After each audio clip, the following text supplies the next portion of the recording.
Let's start. ठीक, I am B S T I am teaching in success Vidyapeeth academy. Today आज हम जो है इंटीग्रेशन पे, एप्लीकेशन ऑफ इंटीग्रेशन पे स्टडी करेंगे और इससे रिलेटेड सम है उनमें आपसे ध्यान देना अच्छी तरीके से।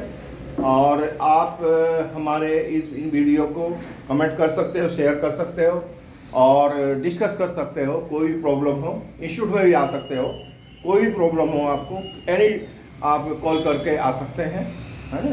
हमारा नंबर इसकी एडवर्टाइजमेंट भी हुई है, वहाँ पर भी आप देख सकते हैं। ठीक है ना। चलो अब हम स्टार्ट करें। हाँ, अब लाइक प्रॉब्लम बोल लीजिए, लो बुक लीजिए। फर्स्ट क्वेश्चन दिया है, नोट कर लीजिए। Find the area of the reason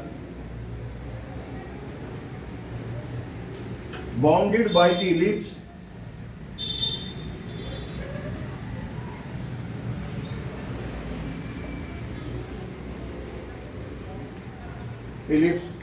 का इक्वेशन है x square upon 16 plus y square upon 9 equal to 1। अब देखो हम इसको फर्स्ट ऑफ ऑल हम इसकी फिगर बनाएंगे और फिर स्टार्ट करेंगे। सॉल्यूशन स्टार्ट करते हैं और फिगर देखिए। फिगर तुम जानते भी होगे कि जनरल सर्किट इलिप्स का जो इक्वेशन होता है ये इस टाइप का होता है, राइट। ये हमारी कोऑर्डिनेट एक्सिस होती है x o x dash. Similarly this is y o y dash, ये y एक्सिस है आपकी, ये x एक्सिस। अब ये देखें यहाँ पर हम जब हम यहाँ के कोऑर्डिनेट पता करेंगे, ये मान जाए इसको बोथ वेज आप सॉल्यूशन कर सकते हो। अबाउट एक्स एक्सिस भी फाइंड कर सकते हैं, वाई एक्सिस भी फाइंड। अगर तुम एक्स एक्सिस के अबाउट फाइंड करना चाहते हो तो यहाँ पर हमें एक स्ट्रिप डालनी पड़ती है, इसको लिखते हैं हम डी एक्स। ऐसे बहुत सारे स्ट्रिप बन सकती है इसमें। ये बनते बनते इस पूरे क्वाड्रेंट का एरिया आ जाएगा, लेकिन यहाँ पर हमारे पास इतना वक्त नहीं है कि हम ऐसे स्ट्रिप डाल के इसका सारा करें। तो इसके लिए क्या करना पड़ता है, इंटीग्रेशन की हेल्प लेनी पड़ती है। तो ये इंटीग्रेशन से पॉसिबल हुआ कि ऑल एरिया कैसे हम फाइंड करेंगे। सबसे पहले हमें यहाँ के कोऑर्डिनेट चाहिए। इस कोऑर्डिनेट के पाने के लिए हमें क्या करना होगा बताइए। पहले इक्वेशन लिखेंगे, x square upon 16 plus y square upon 9 equal to 1, equation 1।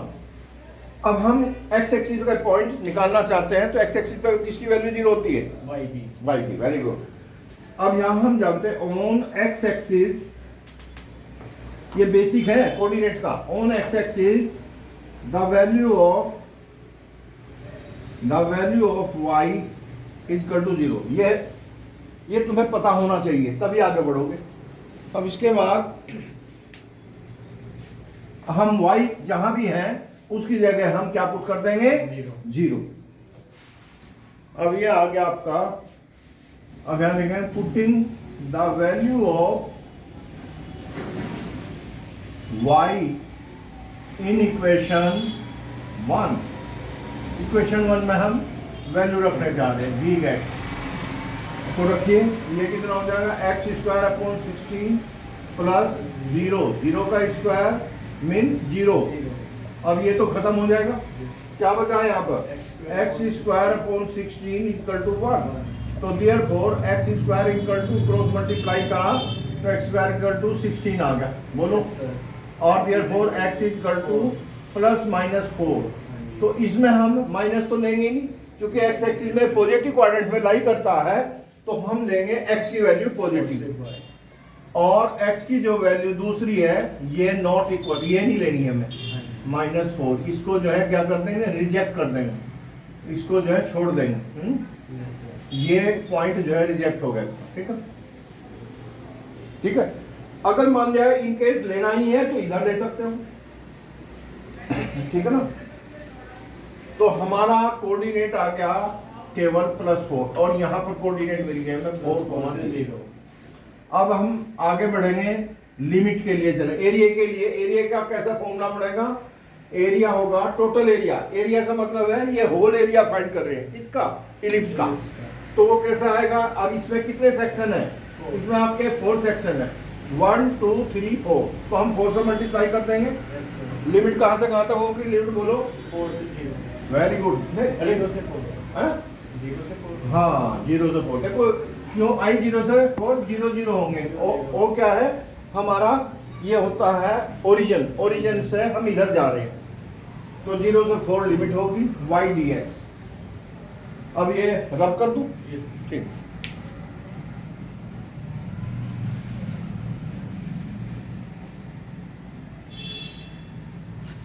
अब ये हो गया आपका, y की वैल्यू रखेंगे तो y की वैल्यू आ जाएगी आपकी, y की वैल्यू कितनी आएगी वो निकालनी पड़ेगी। क्या था, x² plus y square upon 9 equal to 1। इसको हर एलसीएम ले लीजिए, या एक काम करो, यहीं का है भी सोल्व कर सकते हो, इसको इधर ले जाओ, ये सबसे बेस्ट है। एलसीएम ले लो जी, 16 एलसीएम 16 माइनस एक्स स्क्वायर, और क्रॉस मल्टीप्लाई करोगे तो ये ऐसा चला जाएगा, देखो 9/16, और ब्रैकेट में ऐसे लिख सकते हैं, और देयरफॉर y इक्वल टू हो गया 3/4, ये अंडर रूट में आ जाएगा 16 माइनस एक्स, ये यूज करेंगे हम y की जगह। तो ये हो गया आपका 4 टाइम्स 0 to 4 3/4,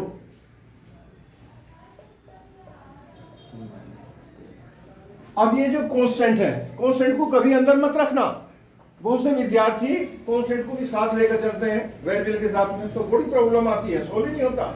इसको तो ऐसे ऐसे समझो आप कि ये कांस्टेंट तो ऐसे है हमारा, जैसे कि हमारा कोई क्या हो गया, एक्स्ट्रा आदमी आ गए हो हमारे पास, तो इसको बाहर बिठा दो। जैसे इनको कांस्टेंट को क्या समझो, एक्स्ट्रा आदमी को चाय का कप दे दो और बाहर बिठा दो पीपल के पेड़ के बाद, तो उससे क्या होगा, जो वेरिएबल है वो अंदर बच जाएंगे, उन्हीं के साथ हमारा सॉल्यूशन चलेगा। और विद्यार्थी स्टूडेंट यही तो अटकते हैं, ये इनको भी साथ लेके घूमते हैं, अरे ये तो देखो भाई इनका रोल क्या है अंदर, तो इसका मतलब है इनको हम बाहर छोड़ देंगे, बाहर बिठा देंगे। और ये देखिए 0 to 4, इसको हम लिखेंगे ऐसे, 16 को लिखेंगे हम 4 का स्क्वायर माइनस एक्स स्क्वायर, 4 से 4 कैंसिल भाई 3। अब यहाँ फॉर्मूला अप्लाई होगा, हाँ ये फॉर्मूला होता है आपका x/4, नहीं सॉरी x/2, ये जो का तो आएगा 16 minus x square plus half a square means 16, 4 का स्क्वायर, तो 16 साइन इनवर्स x/a, a कितना 4। अब लिमिट रख देंगे 0 to 4, नोट करना, नोट कर लीजिए, उसके बाद फिर मैं आगे चलूँ। अच्छा, और यहाँ आ जाएगा 4/2, ये आ गया आपका 16 माइनस 16, ये तो खत्म ही होगा, तो कैंसिल होगा। अब यहाँ आ जाओ, ये बचेगा आपका 8 साइन इनवर्स 4/4। अच्छा देखो, जिस टाइम 0 भरोगे ना, 0 रखेंगे तो ये 0 ये भी 0, तो उसको भरने की जरूरत नहीं है, ही खत्म हो गया आपका ये देखो, इसके बाद ये पूरा 0 बन गया, खत्म।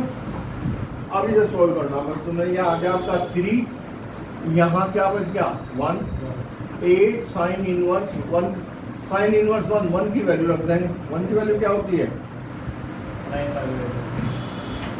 Sign inverse sign π/2। अब साइन से साइन कैंसिल, इसका रीजन दे देंगे, क्योंकि sine inverse sine theta equal to होता है थीटा, तो ये आ गया आपका 24 × π/2।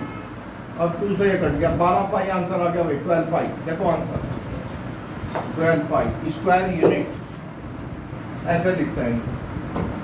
ये पूरा कंप्लीट हो गया। अब वो आए